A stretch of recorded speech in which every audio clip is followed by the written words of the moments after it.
Circle పరిధిలోని ఏఎస్రావు నగర్ డివిజన్లో సన్నబియ్యం పథకం కింద లబ్ధిదారులకు ఒక్కొక్కరికి 6 కిలోల చొప్పున పంపిణీ చేశారు. ఈ క్రమంలో ఇందిరమ్మ రాజ్యంలో సీఎం రేవంత్ రెడ్డి సంక్షేమం అభివృద్ధితో దూసుకుపోతున్నారంటూ కొనియాడారు కాంగ్రెస్ నేతలు.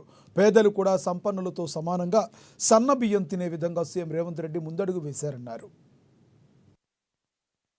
గరీబ్ వాళ్ళకి ఇస్తాను మాట ఇచ్చిండు. ఆ మాట ప్రకారము ఈరోజు సన్నబియ్యము ఈ బియ్యము వరంగల్ నుంచి వచ్చినాయి. మన ఏరియాకి అంతా వరంగల్ నల్గొండ నుంచి వచ్చినాయి. ఇవి అందరూ తినే బియ్యము. ఇంతకుముందు చాలా పెద్ద మాటలు చెప్పారు, మేము సన్న బియ్యం ఇస్తామని. కానీ ఎవరు ఇవ్వలేదు. అన్ని దొడ్డు బియ్యం ఇచ్చారు. ఆ దొడ్డు బియ్యం ఎవరు తినలేక చాలా పరేషాన్ అయినరు.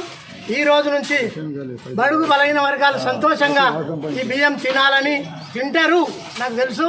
అందుకే రేవంత్ రెడ్డి గారికి మరొక్కసారి మీ అందరి తరఫున, మా పార్టీ నాయకుల తరఫున ధన్యవాదాలు తెలియజేస్తూ సెలవు తీసుకుంటున్నాను.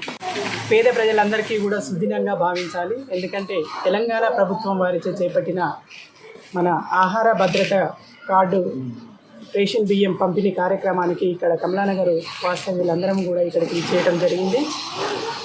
గౌరవ ముఖ్యమంత్రి రేవంత్ రెడ్డి గారు చేపట్టిన కార్యక్రమాలన్నింటినీ కూడా ప్రజలు ఎంతో హర్షిస్తున్నారు. ఎందుకంటే ఈరోజు గతంలో ప్రతి ఒక్కరు కూడా దొడ్డు బియ్యంతో కొంతమంది పిల్లలు తినక ఆహారంలో చాలా ఇబ్బందిగా పడాల్సిన అవసరం వచ్చింది.